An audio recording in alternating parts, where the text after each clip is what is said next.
Everyone, welcome back to our channel. তোমরা সবাই কেমন আছো? আশা করি সবাই ভালো আছে। চলো আজকের দিনটা শুরু করা যাক।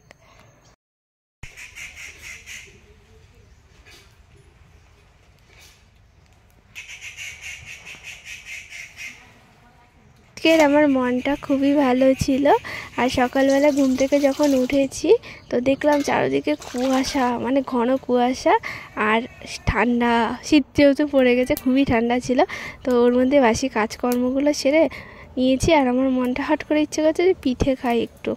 তো ঘরে কিছু পুরনো চালের গুঁড়ো ছিল, তো সেগুলো গুলে নিলাম। তো বসে পড়েছি পিঠে করতে। আর নতুন ধানের চালগুলো ভাঙানো হয়ে গেছে, চালটা এখনও রোদে দিয়ে বাছা হয়নি। তো সেটা করবো আস্তে আস্তে, তোমাদের সঙ্গে সেটাও শেয়ার করব। আর যে কটা সকালবেলা এরকম গরম গরম সরা পিঠে কিনতে কিন্তু ভালোই লাগে। আমরা তো সরা পিঠে বলি, তোমরা কি বলো অবশ্যই জানিও। আর শীতকালে এখনও গুড় কেনা হয়নি, কিনবো। এই সবেই তো শীত পড়লো। এই সরা পিঠা এখন আমরা চা দিয়ে খাবো, আর যে কটা থাকবে রাত্রেবেলা দুধ দিয়ে জাল দেবো। তো এখন বসে পড়লাম সকালে রান্নাবাড়ি করতে। বাঁধাকপি রান্না করব আজকে। আর আজকের বাঁধাকপিটা না অনেক টেস্টি হয়েছিল। মানে সকালবেলা পিঠে খাওয়ার পর আমাদের 3 বেলায় ভাত লাগে। তো সকালে ভাত খাওয়ার সময় সবটাই শেষ হয়ে গেছে, গোটা বাঁধাকপি। এতটা ভালো হয়েছে। আর আজকের বাঁধাকপিটা আমি রান্না করছি নতুন আলু দিয়ে। উনুনে যেহেতু আমি রান্না করছি, তাই আমার রান্নার একটার পর একটা হবে, তো অনেকটাই দেরি হয়ে গেছিলো সব শেষ হতে। তো বাঁধাকপির তরকারি করেছি, আর ঘরে সেরকম কোনো সবজি ছিল না, মাঠের থেকে আবার আনতে হবে। তো কচু দিয়ে আলু দিয়ে বাটা মাছ এনেছে, তো সেটাই রান্না করবো। আমি জানি না কীরকম হবে। একা হাতে যে সব কাজটা করতে হয়, সব জোগাড়গুলো একা করতে হয়, রান্নাগুলো একারই করতে হয়। তার জন্য আমার অনেকটা সময় লেগে যায় আর খুব প্রেশার পড়ে যায়, হাতে যন্ত্রণা করে মাঝে মধ্যে। এই শীতকালটা দেখছি বেশি আমার ডান হাতে যন্ত্রণা করছে, বুড়ো হয়ে গেছি না, তার জন্য। তো রান্নাবাড়ি কমপ্লিট, সবার খাওয়াও হয়ে গেছে, এখন আমি খেয়ে নেব। তো তোমাদের সঙ্গে একটু পরে কথা হচ্ছে। একটু পরে বলে অনেকটা পরেই আমি তোমাদের সঙ্গে কথা বলছি। তো দুপুরবেলা কেলটো দেখেছো মুরগি দেওয়া করছে পাশের বাড়ি, দেখতে পেলে ওর দাঁত থেকে মুন্ডু ঘেঁচা খু হয়ে যাবে। যাই হোক, আমাদের কলটা এই আজকে ধরে খারাপ, ওই ধাপা বলে যে, ওটা পড়ে গেছে। তো লাগাতে হবে। বর তো বাড়ি নেই, ও সন্ধ্যাবেলা আসবে।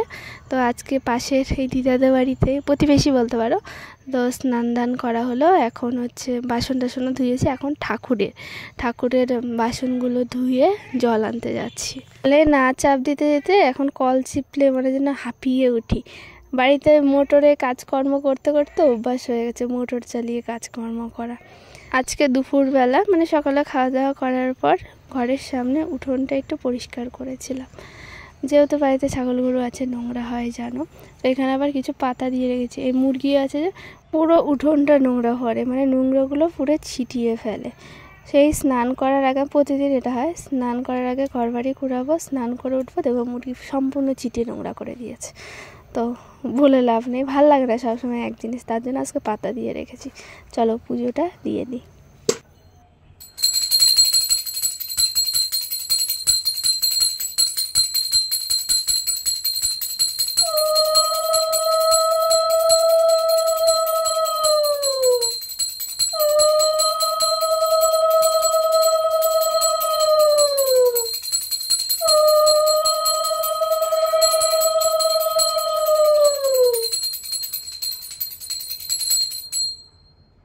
সব কাজই আমি একটু টাইম নিয়ে করি।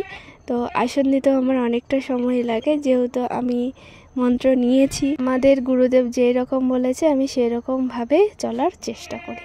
চলো তোমাদের সঙ্গে আবার সন্ধেবেলা দেখা হচ্ছে। বিকেলবেলা তো জানোই আমার পড়ানো থাকে, তো পড়িয়ে উঠি আমি 6:30টার সময় ওদের ছুটি দিয়ে দিই।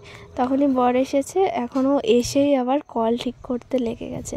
তো আমি চা করার পর এখন রান্না বসিয়ে দিয়েছি। আর এইদিকে ওই পিঠেটা আছে, তো পিঠেটায় জাল দিচ্ছি। আমার বর কিন্তু এই পিঠে খেতে ভালোবাসে না, ও মুখেই দেবে না, মুখেও দেয়ও নি।